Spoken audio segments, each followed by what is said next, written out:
nama saya Listra Christine Febriani Kamboti. Pada kesempatan kali ini saya akan menjelaskan sedikit tentang tes intelligence, yaitu tes Binet.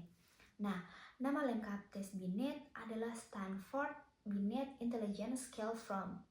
Tes ini dipublikasikan pada tahun 1960 oleh Terman dan Merrill, staf pengajar di Universitas Stanford, California, USA. Tes ini diterjemahkan ke dalam bahasa Indonesia dan konteksnya disesuaikan dengan kondisi di Indonesia. Kemudian lebih dikenal dengan nama tes Binet. Stanford Binet Intelligence Scale From yang disusun oleh Terman dan Merrill tahun 1960 telah mengalami perkembangan. Pada tahun 1905, Binet mendapatkan tugas dari pemerintahan untuk mendeteksi anak-anak yang memiliki kecerdasan terbelakang. Nah, Binet berasumsi bahwa kecerdasan dapat diukur melalui tugas-tugas yang menggunakan penalaran dan pemecahan masalah, bukan pada keterampilan motorik atau fisik. Binet dalam melakukan tugasnya bekerja sama dengan ahli psikologi yang berasal dari Prancis yang bernama Theodore Simon, yang menerbitkan skala Binet-Simon yang pertama, yang terdiri dari 30 masalah atau tes yang diatur dalam urutan tingkat kesulitan yang makin tinggi. Nah, pada revisi ini hanya digunakan untuk kelompok umur 3 tahun, 5 tahun, 7 tahun, 9 tahun, dan 11 tahun. Selanjutnya, pada tahun 1908, jumlah tes ditingkatkan menjadi 58 soal. Sejumlah tes yang tidak memuaskan dari tes terdahulu itu dihapus. Semua tes dikelompokkan ke dalam tingkatan umur atas dasar kinerja dari 30 anak normal berusia antara 3 sampai 13 tahun.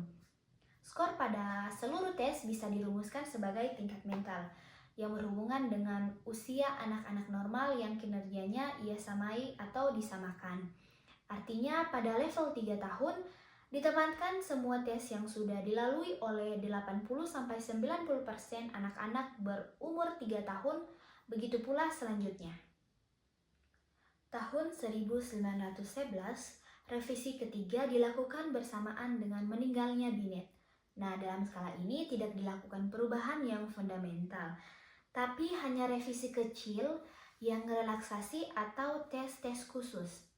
Lebih banyak tes ditambahkan pada level beberapa tahun dan skala ini diperluas sampai pada level orang dewasa.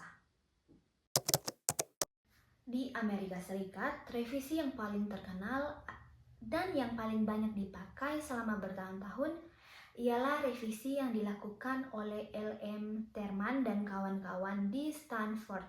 Nah, oleh karena itu, skala Binet yang terkenal diberi nama The Stanford Revision of the Binet-Simon Intelligence Scale.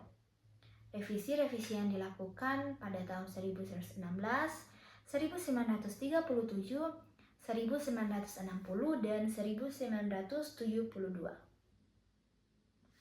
Tahun 1916, revisi pertama dilakukan oleh Terman, yaitu menambahkan kecermatan skala secara psikometri.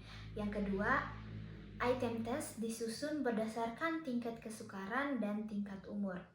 Yang ketiga, skor dinyatakan dalam umur mental age atau MA. Yang keempat, dalam tes inilah konsep IQ muncul dan digunakan untuk yang pertama kalinya.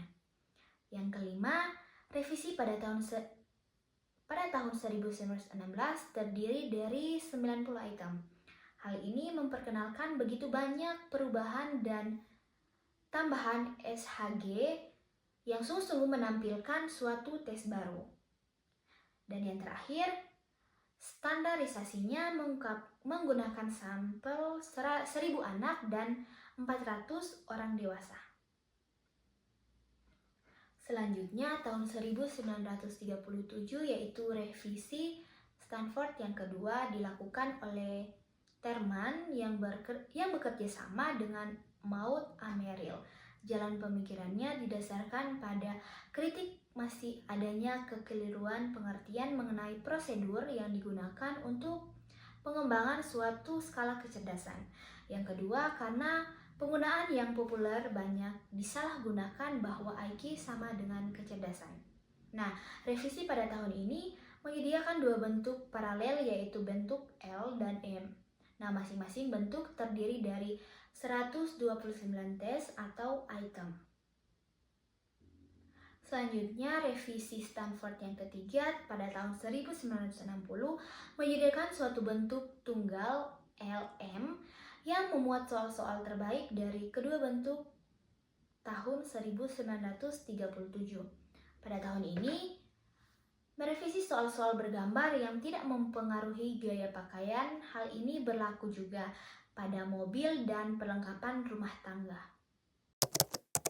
Faktor kecerdasan yang diukur yang pertama general comprehension, yang kedua visual motor ability, yang ketiga arithmetic reasoning, yang keempat memory and concentration, yang kelima vocabulary and verbal fluency, dan yang terakhir judgment and reasoning.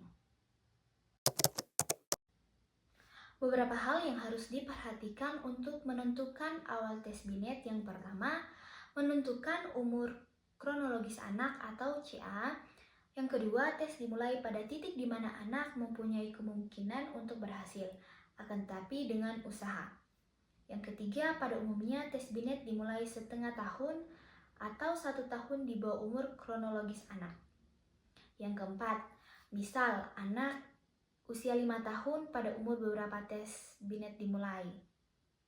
Dan yang selanjutnya, menentukan tingkat umur basal dan selling. Nah, umur basal jika seorang testi dapat menjawab seluruh item pada suatu subtes.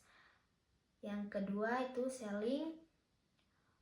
Umur selling jika seorang testi tidak dapat menjawab seluruh item pada suatu subtes. A few moments later. Itu tadi sedikit penjelasan mengenai tes Binet. Semoga bermanfaat. Terima kasih.